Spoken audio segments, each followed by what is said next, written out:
سب سے امپورٹنٹ جو چیز ہے اس کو یہ سمجھنے کی چیز ہے، اگر ہم وہ طریقے نہ بتا سکیں جس طرح ہم وہ پیسے جنریٹ کر سکتے ہیں اور ان کو پے بیک کریں گے، تو پھر وہ آپ کو راستے بتاتے ہیں. ان کے پاس پھر وہ آخری حربہ ہوتا ہے کہ جب وہ آپ کو بتاتے ہیں کہ جی آپ کیا کیا کریں گے تو یہ پیسہ جنریٹ ہوگا، جس میں وہ آپ کو جو موٹی موٹی چیزیں جس میں وہ ہوتا ہے کہ جی آپ پیٹرول کی قیمت بڑھائیں، آپ بجلی کی قیمت بڑھائیں، آپ گیس کی قیمت بڑھائیں.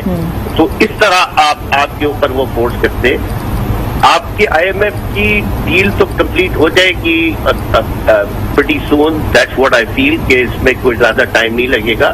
مگر جو ہم اس وقت پریشر دیں گے انفلیشن کو، جس قسم کے انفلیشن ہم دیکھ رہے ہیں کہ 35 to 40% کے قریب انفلیشن، کیا وہ غریب آدمی اس کو سہ سکے گا کہ نہیں سہ سکے گا؟ کیونکہ مجھے اس پورے بجٹ میں کہیں بھی یہ نظر نہیں آیا کہ ہم غریب لوگوں پہ اور امیر لوگوں کے اوپر پریشر دے رہے جو افورڈ کر سکتے ہیں. اس قسم کے کوئی بھی اقدامات مجھے نظر نہیں آئے جو ہونے چاہیے تھے، وہ بہت امپورٹنٹ ہے ہمارے ملک کے لیے. تو چانسز تو یہ ہے کہ ہم بہت جلدی آئی ایم ایف سے ڈیل کر پائیں گے، مگر دیکھنا یہ ہے کہ اس ڈیل کے اس میں ہمیں کیا کیا چیزوں کو سیکریفائز کرنا پڑے گا اور کیا کیا پریشانیاں ہمیں ٹھیک ہے. ناصر صاحب ہم اسی پہ ہی ہیں کہ چانسز ہیں کہ ہم بہت جلدی آئی ایم ایف سے جو مذاکرات ہیں وہ پوری طریقے سے کر لیں گے. ڈاکٹر صاحب نے ہمیں دوبارہ جوائن کیا. ڈاکٹر صاحب کیا کہیں گے؟ ایک طرف تو وزیر خزانہ صاحب اس بات کی نشاندہی کر رہے ہیں کہ جو آئی ایم ایف ہے وہ کسی طرح کا لچک دکھانے کی کوشش نہیں کر رہا، دوسری جانب کہا جا رہا ہے کہ کچھ معاملات ایسے رہ گئے ہیں جن پہ بات کرنے ابھی باقی ہے. کیا لگتا ہے آپ کو کس طرف اشارہ کیا جا رہا ہے؟ کون سے ایسے معاملات ہیں یا کون سی ایسی ٹرمز اینڈ کنڈیشنز ہیں جو ابھی تک پوری نہیں ہو پا رہی ہے آئی ایم ایف کی؟ دیکھیں، ایک تو بجٹ تھا، بجٹ میں بہت سی پرابلمس تھیں اور انفارچونیٹلی ہم نے بجٹ پیش کر دیا بغیر آئی ایم ایف کو آن بورڈ کیے، اور اس میں خاصا وقت ضائع ہوا ہے اور اس میں پریشانی بھی ہوئی ہے، انسرٹنٹی بہت زیادہ بڑھی ہے اور لوگ کیا سرائیاں بھی کرتے رہے ہیں. دوسرا جو بہت بڑا ہمارا ایریا ہے وہ ہمارا سرکولر ڈیٹ ہے، جو بجلی کا اس وقت نظام ہے جس میں کاسٹ جو ہے وہ ہم پوری طرح سے ریکور نہیں کر پاتے کیونکہ کاسٹ بہت زیادہ ہے. اگر پوری طرح ریکور کریں گے تو بل بہت زیادہ ہو جائیں گے. اس کے ساتھ ساتھ اب گیس کا بھی سرکولر ڈیٹ چل رہا ہے اور وہ بھی طے ہونا ہے کہ اس کو کیسے ختم کیا جائے گا. تو بہت سی پرابلمز ہیں اکانومی میں جو ریفارمز مانگتی ہیں اور وہ کرنی پڑیں گی. بہت سی جو ہیں ریفارمز وہ لوگوں پہ بہت بڑا بوجھ ڈالیں گی کیونکہ اس سے قیمتیں اوپر جائیں گی، انفلیشن ہوگی. لیکن بہت سی جو ریفارمز ہیں اس میں ڈی ریگولیشن بھی شامل ہے. اس میں یہ بھی ہے کہ آپ پرائیویٹائز کریں، جو ادارے جو ہیں اس وقت بہت بڑے لاسز کرتے ہیں ان کو پرائیویٹائز کیا جائے. اور جنرلی اب پاکستان کی اکانومی کو قرضوں سے چھٹکارے کے لیے قرضے بڑھانے کے کام جو ہیں وہ ختم ہونے چاہیے اور اس کے ساتھ ساتھ ایکسپورٹس اور ریمیٹنسز اور انویسٹمنٹ کو بڑھانے کی ضرورت ہے جس کے بارے میں ریفارمس چاہیے. اچھا سر، یہ چیز بھی آپ سے جاننا چاہیں گے، جس طریقے سے عموماً ہم بات کرتے ہوئے دیکھتے ہیں موجودہ حکومت کو کہ وہ پچھلی حکومت پر ڈالتے ہیں کہ ریکارڈ قرضے لیے گئے، اسی وجہ سے اتنا زیادہ ٹرمز اینڈ کنڈیشنز جو ہیں وہ بہت زیادہ ٹف ہیں اور انہی کو لے کر چلنا پڑے گا. کہیں نہ کہیں پیسے واپس کرنے کے لیے یہ مہنگائی ضرور کرنی ہے. کیا اس میں کس حد تک سچائی ہے؟ دیکھیں، جب پریزیڈنٹ مشرف صاحب کی حکومت گئی تھی 2007 میں تو اس وقت تو قرضے جو تھے ہمارے بیرون ملک قرضے تقریباً 38 ارب ڈالر کے تھے.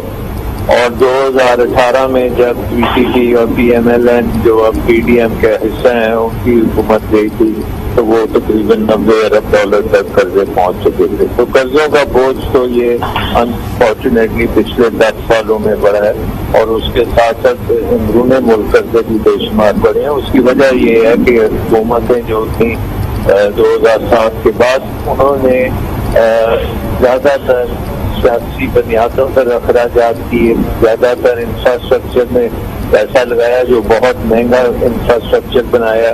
اس انفراسٹرکچر سے اکنامک بینیفٹس تو کم ملے ہیں بٹ اکنامک کاسٹ اس کی بہت زیادہ ہوئی ہے. تو اگر آپ کسی کو بلیم کرنا چاہتے ہیں تو کم از کم وہ پچھلے 10 سال کی جو حکومتیں تھیں ان کو ڈیفینیٹلی اس کا بہت بڑا کریڈٹ آپ کو دینا پڑے گا. اور یہ بھی ایک انٹرسٹنگ ڈیولپمنٹ ٹھیک ہے ڈاکٹر صاحب ہمارے ساتھ موجود رہے گا. اس پہ ایک آدھ پوائنٹس اور ہیں جو آپ سے اس پہ بات کرنی ہے. مزمل اسلم صاحب نے ہمیں جوائن کیا ہے, تجزیہ کار ہیں. مزمل صاحب بہت شکریہ. کیا کہیں گے, ایک طرف تو ہم یہ دیکھ رہے ہیں کہ اکنامیکل اسٹیٹس جب مفتاح اسماعیل صاحب گئے, پیٹرولیم مصنوعات کی قیمتیں ان کے آنے کے بعد بڑھی, اکنامیکل اسٹیٹس ہمارا کتنا نیچے گیا. اس وقت کیا دیکھ رہے ہیں آپ کہ جب یہ آئی ایم ایف کے ساتھ مذاکرات ہو جاتے ہیں, اگر بات مان لی جاتی ہے, آئی ایم ایف لچک دکھا دیتا ہے, تو ہم کہاں پہ کھڑے ہوں گے اپنے اکنامیکل پوائنٹس کو لے کے؟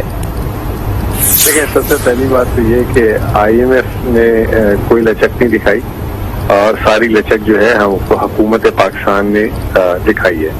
جب ہم حکومت چھوڑ کے جا رہے تھے تو اس وقت آئی ایم ایف صرف ہم سے ایک سوال پوچھا تھا کہ پیٹرول کی سبسڈی آپ ختم کر دیں, اور اس وقت جو ہے 25 روپے فی لیٹر تھی, اور اب آپ کے سامنے کہ 84 روپے فی لیٹر جو ہے پیٹرول اور 130 روپے لیٹر ڈیزل بڑھا دیا گیا.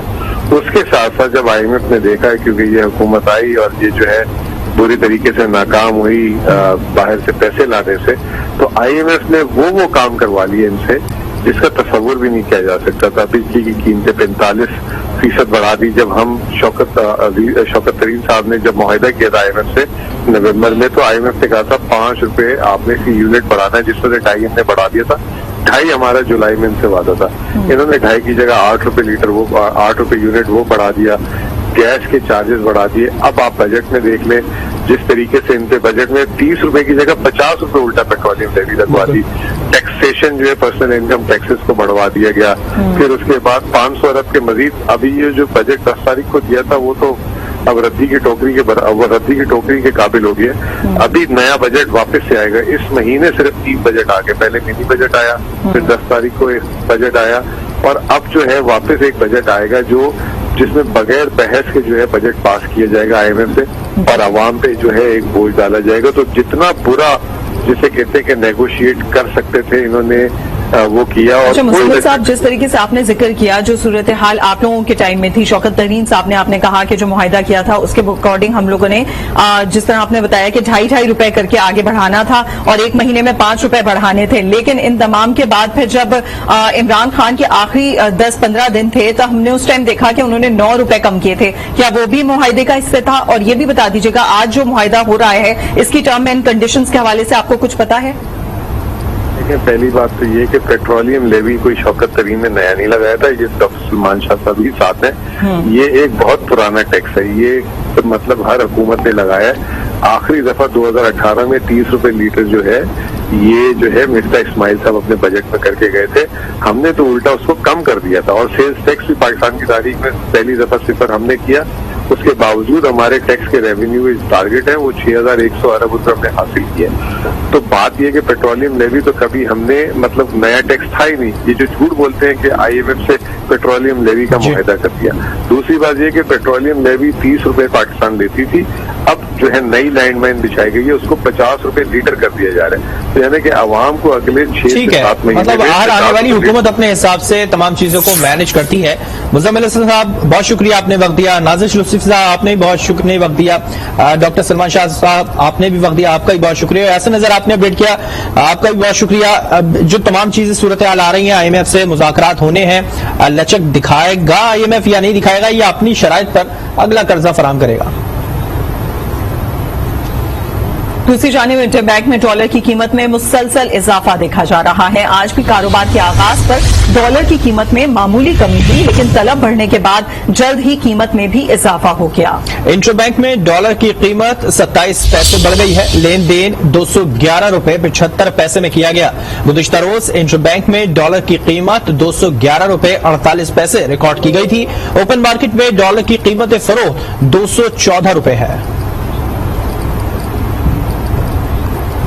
ڈالر کی قیمت میں آئے روز اضافے سے صرف کاروباری طبقہ ہی متاثر نہیں ہوا, بلکہ درآمدی اشیاء مہنگی ہونے سے عام آدمی بھی پریشانی سے دوچار ہو گیا ہے. رپورٹ کریں کراچی سے صفدر عباس.